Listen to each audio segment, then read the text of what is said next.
Okay, shalawam. First off, I want to say all praises to Yahawah, bahasham, Yahawashi, bahasham, rakha, kodash. Double honors to our apostles and elders, the GMS, and to the elect doing the work in sincerity and in true shalawam. All right, so my name is Nazar Qad, GMS Precepts. I'm gonna get into the scripture in Romans 8, 8th chapter.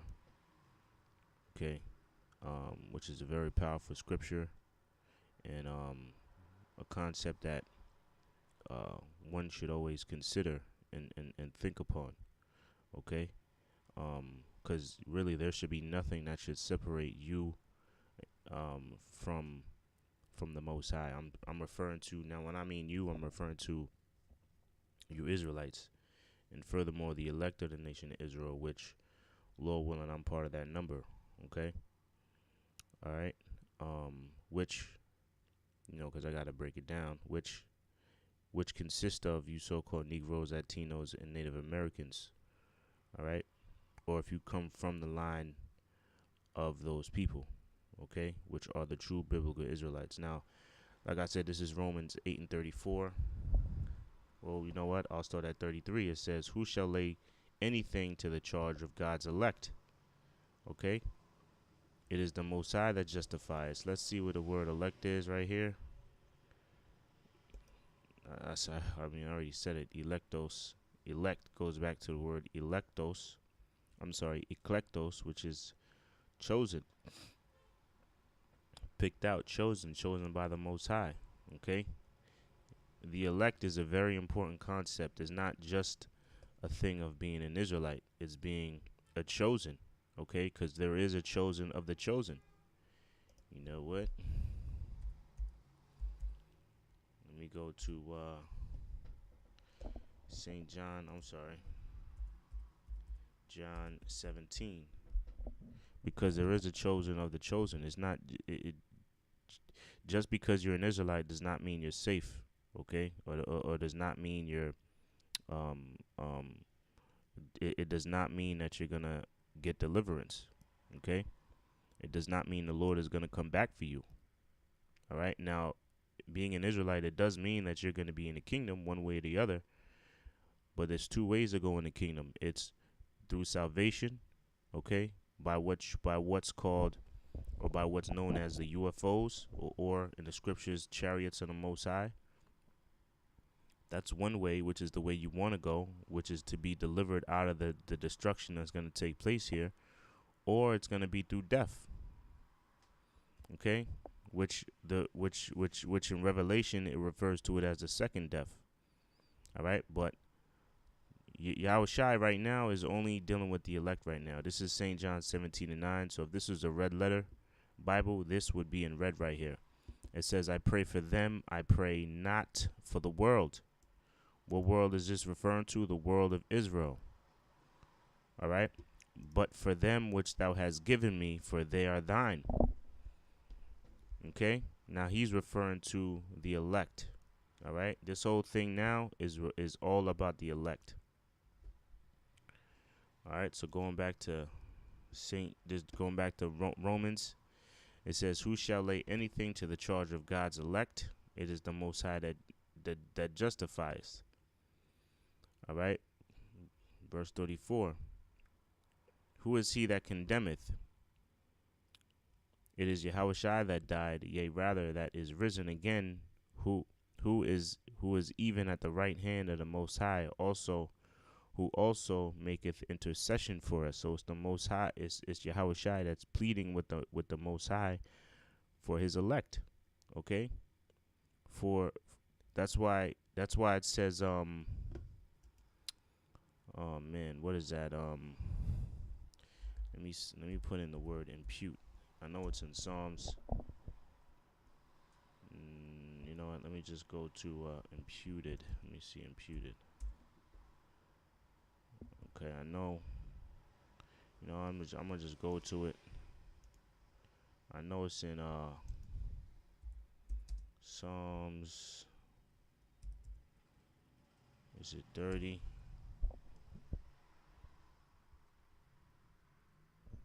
Bear with me. 32. Boom. It says, this is Psalms 32 and 2. Blessed is a man unto whom the Lord imputeth not iniquity, in whose spirit is no guile. Meaning, why? Because the sins, the sins of the elect are covered. Okay? So going back to Romans, it says, why? Because the Yahawashi is making an intercession. He's a mediator. He's the one pleading with the Most High for the elect, right? That's why in John 17, he's praying for the elect. Okay, verse 35, which is what I wanted. It says, Romans 8 and 35, who shall separate us from the love of Yahawashi? Nothing. And it's about to go into it.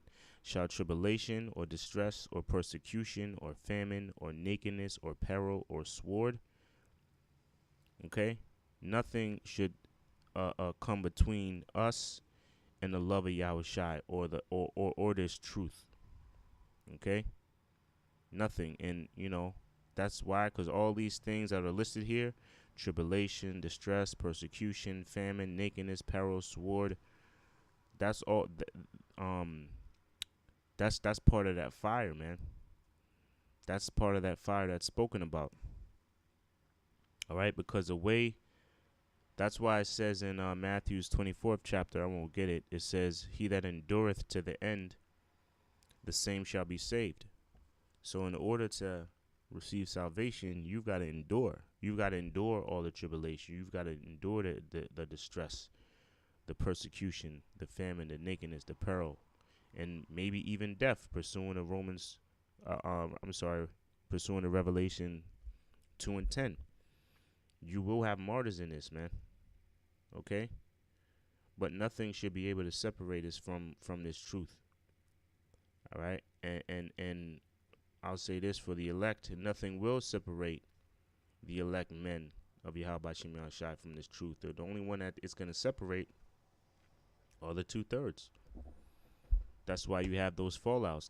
They lost their patience. And why did they lose their patience? Because they lacked an important factor, which is something given to you by Yahawashi, is the gift of faith.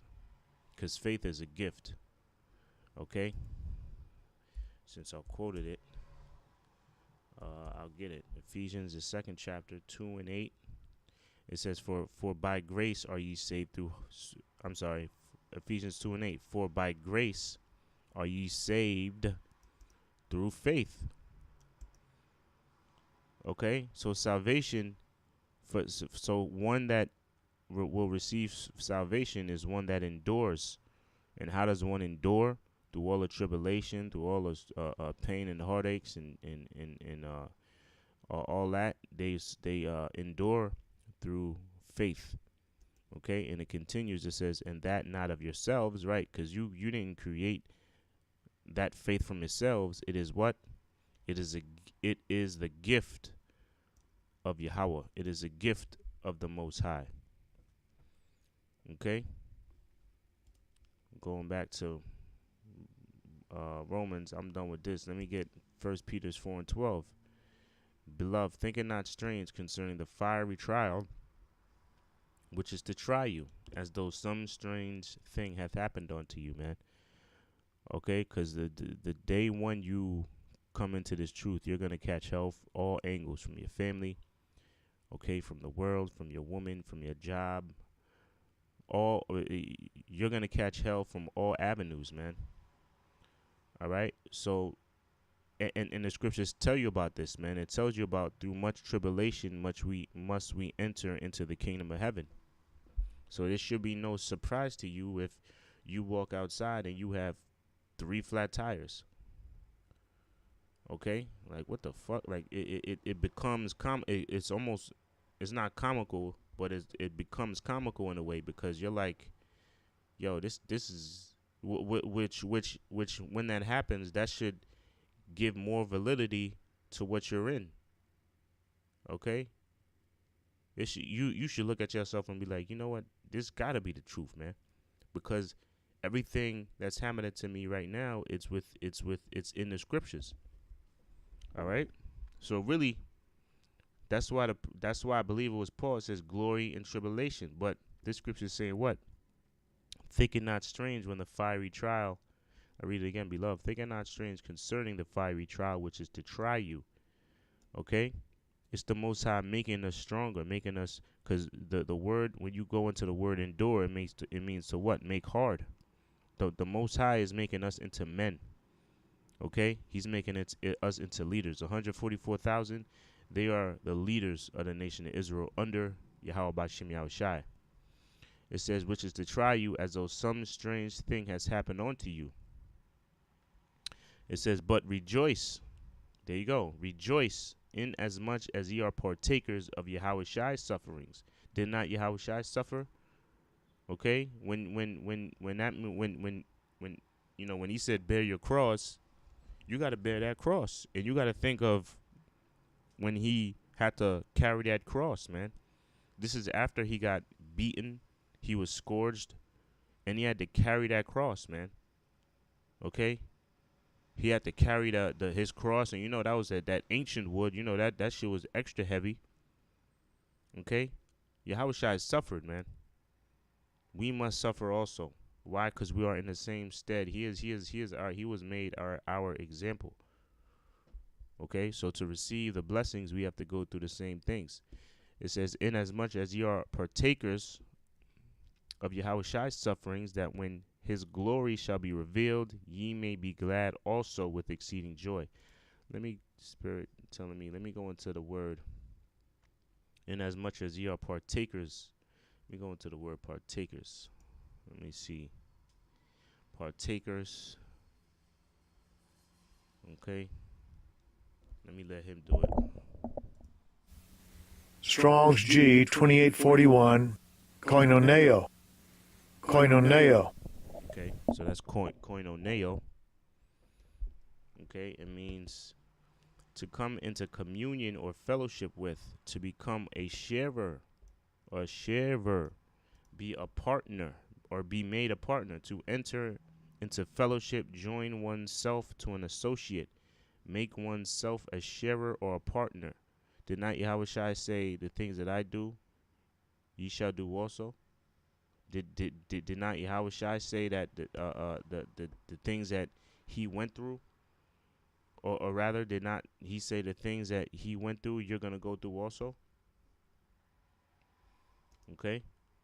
So we are made a sharer or a partner with Yahawashi in his sufferings, man. Damn, that should show itself. Okay?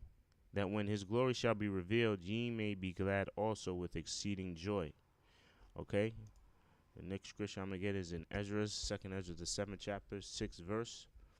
It says, there is also another thing. A city is builded and set upon a broad field, and is full of all good things. What does that city represent? That city represents the kingdom of heaven. Okay? It says, the entrance thereof is narrow, and is set in a dangerous place to fall, like as if there were fire on the right side, and on the left there was deep water.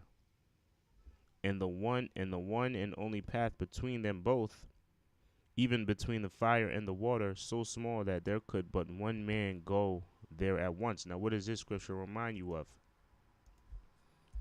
Matthew's, the 7th chapter, I believe it's 7 and 13. Okay? Matthew 7 and 13. Enter ye in at the strait gate, for wide is the gate, and broad is the way that what? That leadeth to destruction. And many there be which go thereat. Case in point, IUIC, they want to boast about how much men they had. That 800 men march and all this. But wait a minute. The scriptures say broad is the way that leadeth into destruction, man. Okay? It says, because straight is the gate and narrow is the way which leadeth unto life, and few there be that find it. Because what one has to realize is Yahawashi, when he was on the scene, he didn't have a big following, man. His whole thing wasn't to gather up the most Israelites or the most followers. His thing was to gather the elect. Okay? All right, it says, and that's the point. That's the point on that. But it's, let me go back to Ezra's, and it says only one path between them both, even between the fire and the water, so small that there could one man go there at once. If this city now were given unto a man for an inheritance, if he never shall pass the danger set before it, how shall he receive the inheritance? And that's us. That's referring to the elect. Lord willing, like I said, I'm part of that. I'm part of that number.